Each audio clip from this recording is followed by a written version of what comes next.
welcome to today's episode of the Crescent Podcast. Today I'm going to be talking to you about how to be accessible online.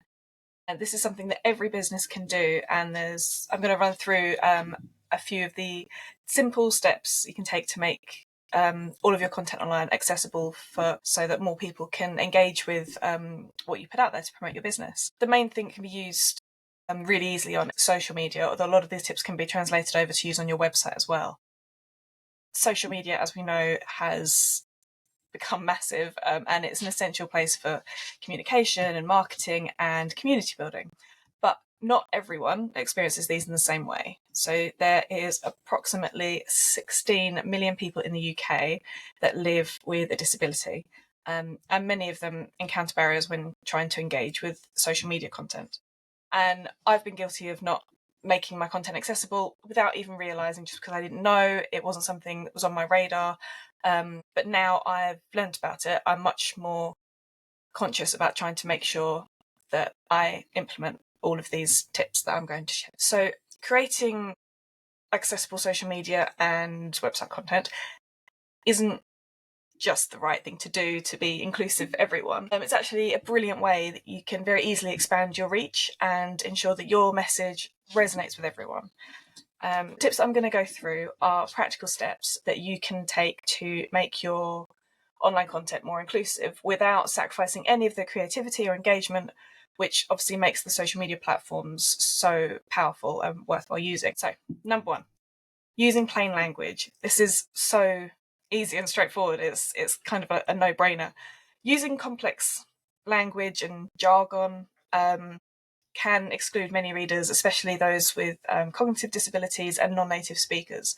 So if you write in clear, straightforward sentences, defining any necessary technical terms, break up long paragraphs, and use an active voice where possible, that can help everything be more easily digested by your audience.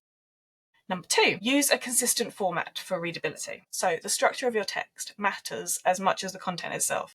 So it's things like using proper headings and subheadings, not just larger or bold text. Like on websites, you can actually use the header settings and things like that, and creating bulleted or numbered lists for easy scanning when you're scrolling.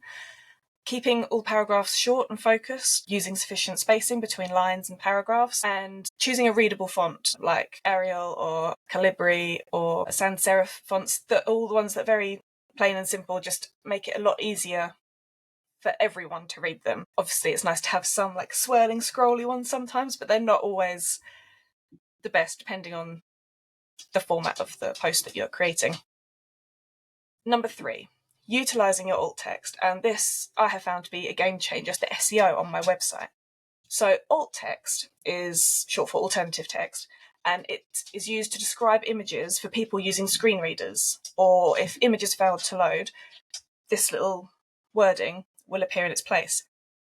And you do this for all the images on your website. It's an absolute must-have, because it means everyone knows exactly what image you're trying to get across to reinforce your point or your product or whatever angle you're using on that page. But you need to be concise but descriptive, and don't go on too much. I think the key aim is about 125 characters, so it's not masses you've got to deal with, and you need to focus and ensure that you include the key information conveyed by the image. Don't bother starting with image of or a picture of, because the screen readers already say this, so you're wasting character space. So if I was going to do an alt text for this image you see of me sat here, I would say, a woman in a pink top, wearing glasses, looking at the camera. Just very short and simple. If it's a purely decorative image and there's nothing of any use in it, it's just a bit of a filler space, you can use empty alt text, which is where you type in alt equals quotation mark, quotation mark. So the screen readers know to just skip them. So, for example, a poor alt text would be just meme. There's no context. It doesn't mean anything to anyone. So a better version of that would be confused cat looking at complex maths equations floating around its head. and instantly everyone can see it in their head. We know which one we're talking about. Number 4, how to use infographics and data visualizations. So these can be quite challenging for accessibility, and the easiest way to convey this information is to give the same information in an alternative form. So a text summary or a table. If you are going to display it with an infographic, use high contrasting colours, keep the designs simple, clean, not too busy or cluttered, and avoid displaying information through colour alone, because that can be quite challenging visually. And consider creating an accessible long description for complex visuals. So make sure you've got enough detailed wording to explain exactly what it is that it's representing. Number 5, captions and subtitles on videos. This was where I really started to notice the difference. And for me, when my youngest child was born, he's now 6, so he was always a terrible sleeper, still is, but that's a whole different story. He would wake up at the slightest thing. So in the evenings, I put subtitles on the telly just so I could still watch something, but not wake him up, because he was such a light and bad sleeper. And I can't watch TV without them now. And I found it to be so useful on my phone, especially in the evenings. I work a lot in the evenings because obviously all my work revolves around my children's timetables in life. So yeah, I have subtitles on all the time. And for a while I wasn't putting subtitles on my videos. And then one of mine came up on when I was scrolling. I obviously knew what I was saying because I made the video. But I realised that other people who would rely on subtitles wouldn't have a clue what I was talking about. So that's when I realised just how important it is. Captions on videos benefit everyone, not just those who are deaf or hard of hearing, but those watching without sound, like me, which I think I read somewhere that it's about 85% of Facebook users. That's a lot of people, a big audience who you could be missing out on engaging with because you just don't have captions on your videos. So when you're adding your captions, make sure they're accurate and synchronized and it all tallies. I forgot to put some on a video of mine recently, and someone I know got in touch to tell me that they had automatic captions come up from my video, and I had said social media specialist. It had somehow translated with the auto captions to say that it was something to do with a prison. A combination of me mumbling and talking too fast, which I do, threw the word prison in there, so it just didn't make any sense. Do your captions yourself, make sure they're accurate and they all make sense. Make sure you position them in the right place if you're on a phone. And you've got visual content here, put them down the bottom. Or if you've got a lot going on at the bottom, put them at the top. Think about where you place them so your viewers aren't missing important visual elements that could be obscured. And if it's a really long video, then you could always provide a transcript. But always, always, always go through and edit them or double check them just to make sure they're accurate. And tailing on the back of that, number 6 is having audio description on videos. So for videos where visual elements are crucial to understanding the content, consider adding the audio descriptions there. So descriptions of important visual actions, the settings, any on-text screen, information about who's speaking if it's not obvious from the dialogue, any key non-verbal interactions that could easily be missed. Number 7, make your hashtags readable.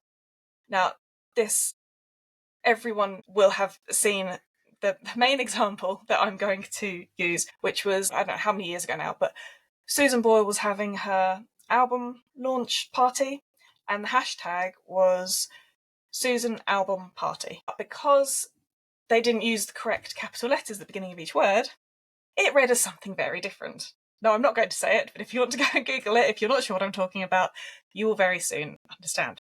So the idea of this is using the camel case technique, which is where the first letter of each new word in a hashtag is capitalized. So, for example, I'll do it in the captions here. So hashtag social media tips instead of hashtag social media tips is much easier to understand for everybody, but also for screen reader users and those with cognitive disabilities. It helps them understand instantly rather than going back and hang on, is that what they meant? And then you're not sure. It avoids any awkward situations. And I recommend going and checking out that viral hashtag Susan Album Party. Number 8, be considerate when using emojis. Emojis can be great and they're fun and informal, that they can be very good at making something a bit more fun and engaging, and they add a bit of personality. But it can create accessibility issues if they're used too much or inappropriately. So the advice is to use them sparingly and purposefully. So don't substitute words with emojis, especially if it's important information, and avoid using similar emojis in sequence because the screen readers will read out each individual one. So, and I know I've done it. I've put all the different coloured hearts in a row, and that must be incredibly tedious to sit there and listen to each single one being read out.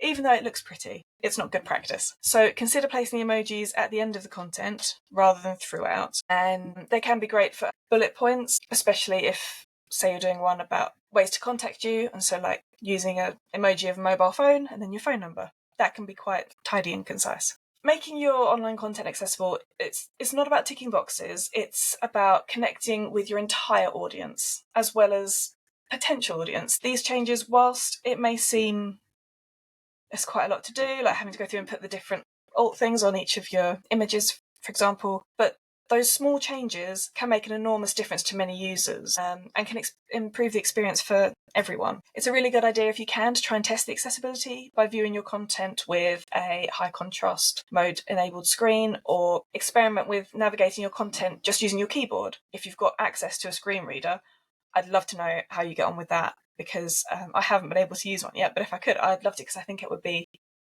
so interesting to see how it actually comes across and how your content actually sounds.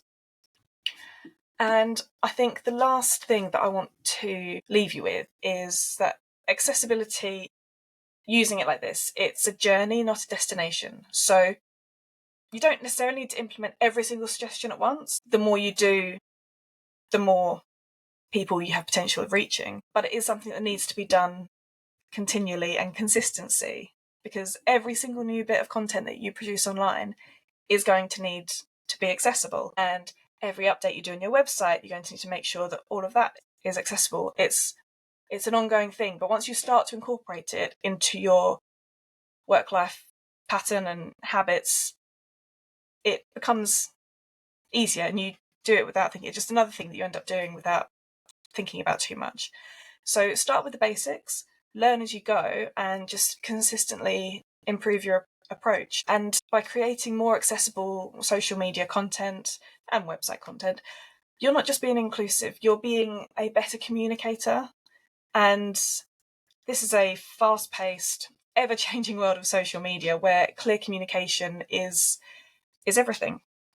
So I hope that's been useful. I'd love to know what you think. Pop me a message or send me an email, lucy@crescentdigitalmarketing.co.uk. If you think I've missed something, I'd love to add to this and improve my own learning as well. Have a lovely weekend, everyone, and I will see you all soon. Bye!